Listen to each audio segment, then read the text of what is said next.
우리 지난번에 우리 하나님의 말씀을 연구한다랄까 하는 그 방법에 대해서 배웠죠. 이거는 저는 어떤 사람한테 배운 게 아니고 성령님께서 가르쳐 주신 거예요. 3단계로 가르쳐 주셨더라고요. 첫 단계가 뭐였죠? 그 말씀의 내용을 정확히 파악해라.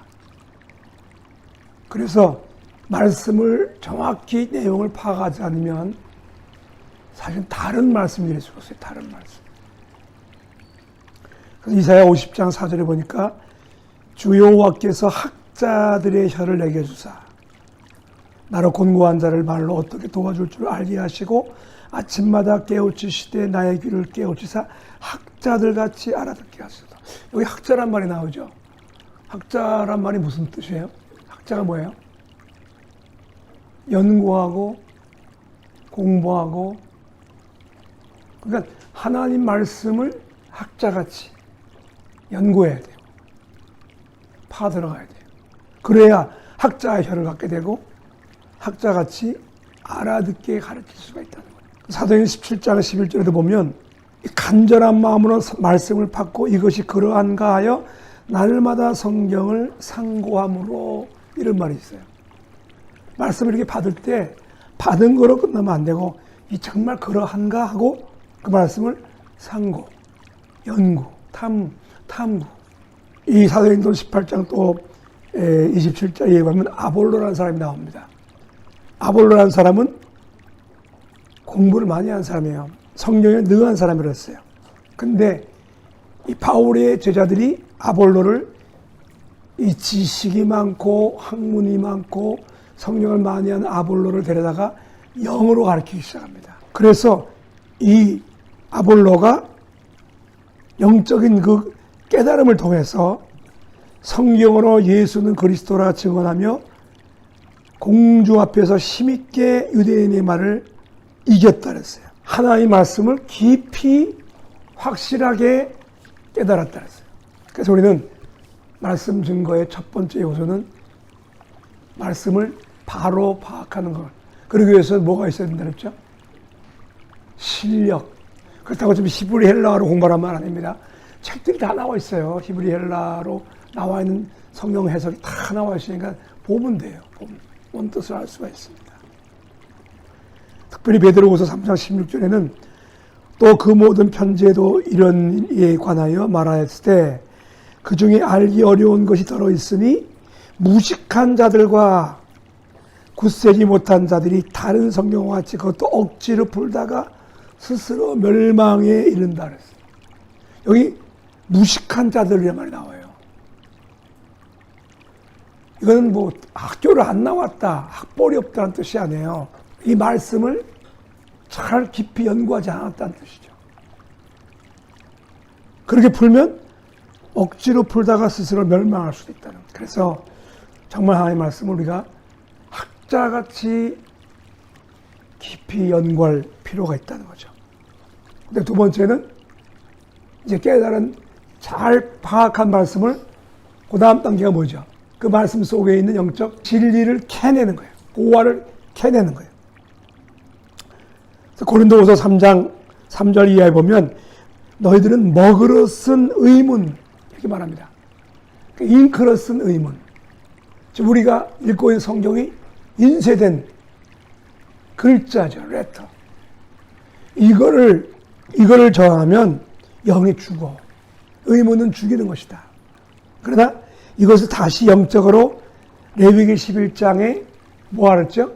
되새김, 새김질을 하면, 묵상을 하면 거기서 영적 진리가 나온다는 거죠. 그것이 바로 영의 말씀이에요. 살리는 영의 말씀이에요. 그래서 다윗은 시편 119편에 18절에서 내 눈을 열어서 주의 법에 기이한 것을 보게 하소서. 다윗은 장님이 아니었어요. 여기서 눈을 연단 말이 뭐죠? 감춘 그 말씀 속에 있는 영적 진리를 보게 해달라는 거죠. 그러기 위해서는 시편 119편 97절 이하에 내가 주의 법을 어찌 그리 사랑하는지요. 내가 그것을 종일 묵상하나이다. 다윗은 이 영적 진리를 깨닫기 위해서 종일 묵상한다 그랬어요. 뿐만 아니라 또 119편 131절에는 내가 주의 계명을 사모함으로 입을 열고 헐떡였나이다. 굉장히 귀한 말씀이에요. 이 말씀을 깨닫기 위해서 입을 열고 헐떡했다는 걸 막 이렇게 막 16편 147절 이하에는 내가 새벽 전에 부르짖으며 주의 말씀을 바라싸우며 주의 말씀을 묵상하려고 내 눈이 야경이 깊기 전에 깨었나이다. 근데 이 왕이 뭘 했어요? 하나님의 말씀을 묵상하려고 야경이 깊기 전에 깨어서 입을 헐떡이고 말씀을 사모했다는 거예요. 그냥 다윗이 된 게 아닙니다, 여러분. 그래서 요한일서 2장 27절에는 너희는 주께 받은 바 기름 부음이 너희 안에 거하나니 아무도 너희를 가르칠 필요가 없고 오직 그의 기름 부음이 너의 모든 것을 가르친다. 아무도 너희를 가르칠 필요가 없단 말은 뭡니까? 영의 말씀은 인간이 못 가르친다는 거죠. 기름 부음이 와야 돼요. 기름 부음이 와야 돼요. 성령의 기름 부음, 사모하는 자에게, 묵상하는 자에게 이 기름 부음이 와서 영의 말씀이 부어진다는 거죠. 그걸 성경은 지식의 말씀의 은사라 그러죠. 지식의 말씀의 은사. 말씀의 은사는 말씀의 은사인데 지식의 말씀. 이 말씀의 뜻이 영적으로 무엇인가를 알게 하는 은사. 그래서 우리는 말씀을 자꾸 묵상해야 돼요. 묵상. 자, 그 다음에 제일 중요한 게 뭐죠? 이 깨달은 말씀을 우리의 삶 속에 적용하는 거죠. 그걸 뭐라고 표현합니까? 예수님 요한복음 15장에서 열매 맺는 말씀. 가서 열매를 맺으면 말씀을 아무리 공부하고 연구하고 묵상하면 뭐합니까? 열매를 못 맺는데 삶의 열매가 나타나야 되는데 그 말씀을 적용을 하지 못해서 그래요. 열매를 많이 맺으면 아버지께서 영광을 받을 터요. 열매 맺는 말씀, 적용되는 말씀을 얻기 위해서는 뭐가 필요하다 그랬죠? 지혜의 말씀의 은사. 지식은 아는 거고 지혜는 활용하는 거예요. 어떻게 활용할 것인가. 자, 그래서 우리는 이 3단계 과정을 통해서 이제 우리가 같이 말씀을 나눌 거예요. 그 다음에 우리가 또 한 가지 더 중요한 이 말씀 증거의 세 원리가 있는데 그 요한계시록 1장 계시록하고 이렇게 연관시켜서 우리 지금 같이 공부하고 있죠. 1장 2절에 보니까 요한은 하나님의 말씀과 예수 그리스도의 증거 곧 자기의 본 것을 다 증거하였느니라 이렇게 말합니다. 뭘 증거했다고요? 하나님의 말씀, 예수 그리스도의 증거 곧 자기의 본 것. 그렇지만 곧이 아니고 원래는 카이, 헬라어로는 그리고 and. 이게 말씀 증거의 3대 원리입니다. 하나님의 말씀을 전하는 자는 이 3대 원리를 가져야 돼요. 첫째, 뭘 가지고 해야 돼? 하나님의 말씀인 성경 가지고. 두 번째는 뭘 전해야 돼? 예수 그리스도를 증거해야 돼. 단 거 전하면 안 됩니다. 엘리야, 모세, 바울을 전하면 안 돼요. 예수 그리스도를 전해야 돼요. 그러기 위해서는 어떻게 돼요? 성령께서 보여주셔야 돼요. 말씀 증거의 근거는 오직 하나님 말씀인 성경.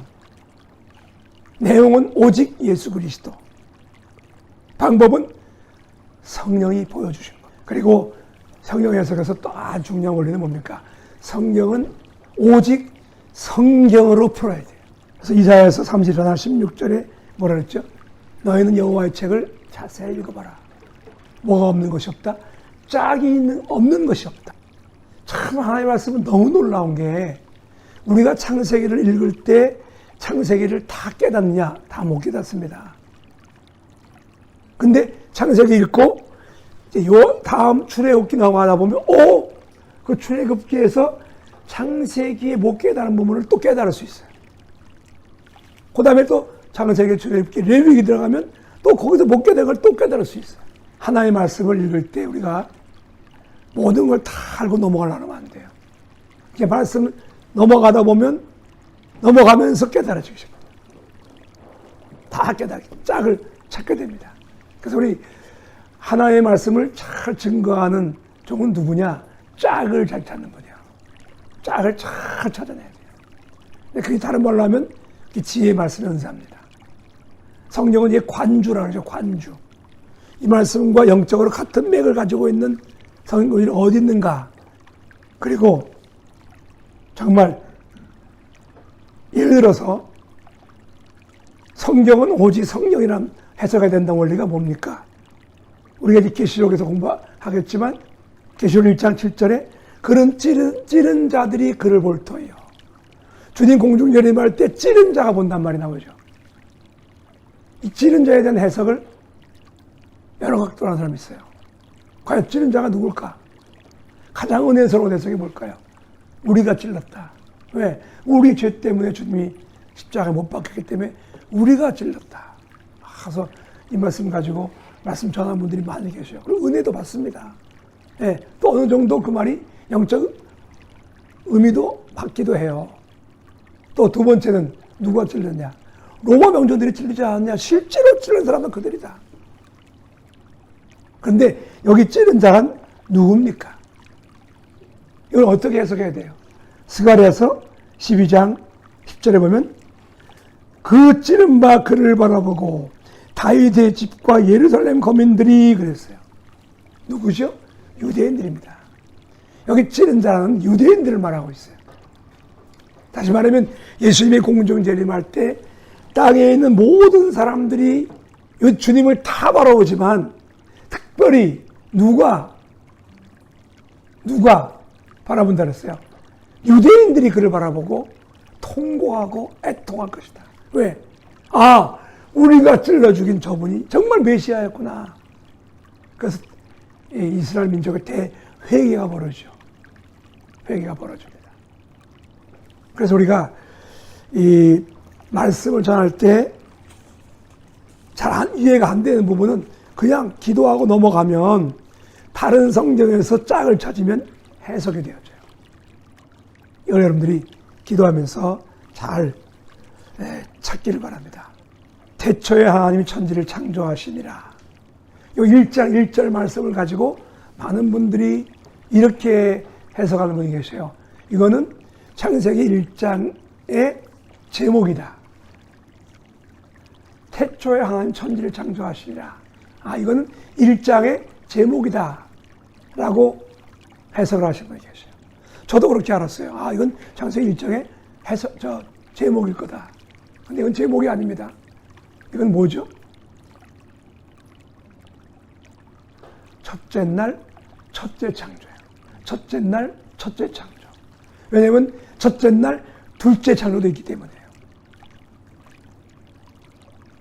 그래서 이 태초란 말이 원어에 보면 베레시트입니다. 베레시트. 근데 요한복음 1장 1절에도 태초가 나온다 그랬죠. 태초에 말씀이 계시니라. 요 태초는 엔아르케라는 단어예요. 엔아르케. 그러니까 다릅니다. 창세기 1장 1절의 태초와 요한복음 1장 1절의 태초가 원어부터 달라요. 어떻게 다르다 그랬죠? 요한복음 1장 1절의 엔아르케라는 단어는 영원 전의 시작이에요. 그런데 창세기의 태초는 베레시트는 어느 시점에 와서의 시작. 이해가 되죠? 다릅니다, 이게.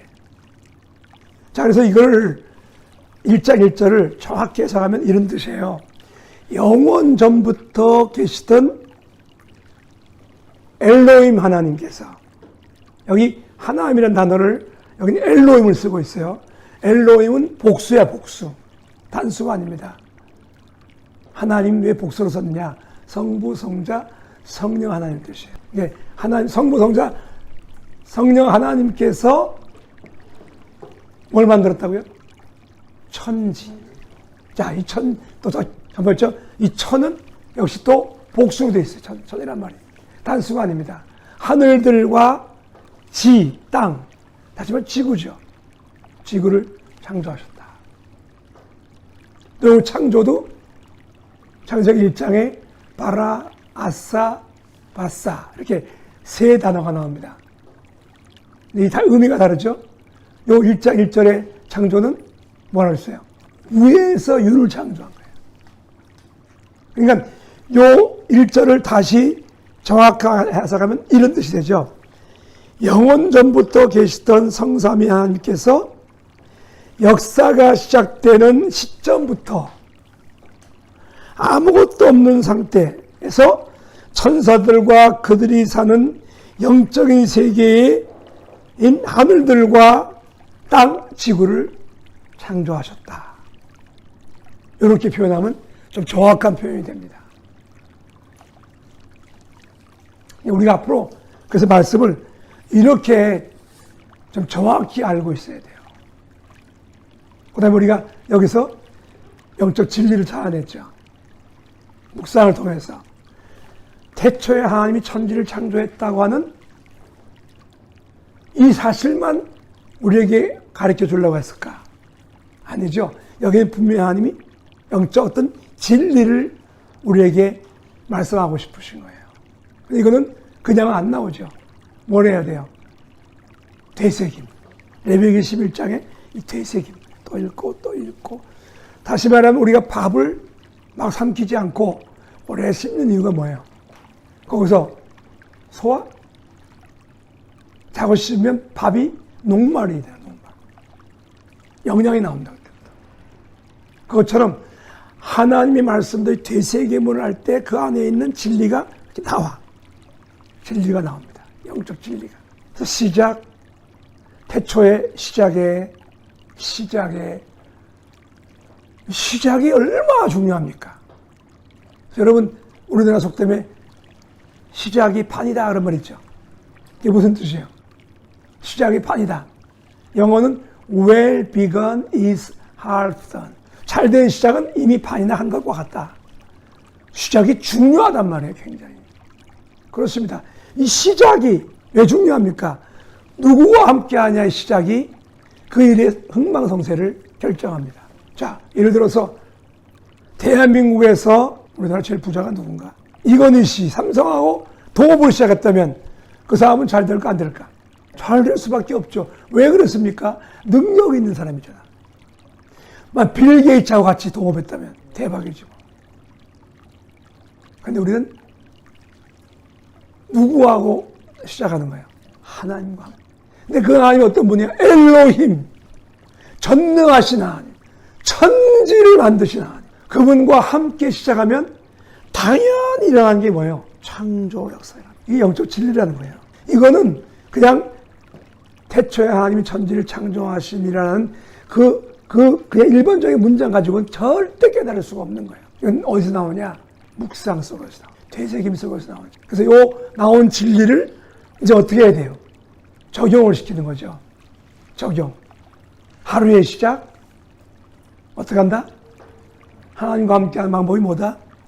눈을 뜨면서 기도로, 말씀으로, 찬양으로. 이게 아무것도 아닌 것 같지만 여기에는 엄청난 능력이 있는 거죠. 엄청난 능력이죠. 창조 역사가 있다는 것이죠. 또 한 주간의 시작.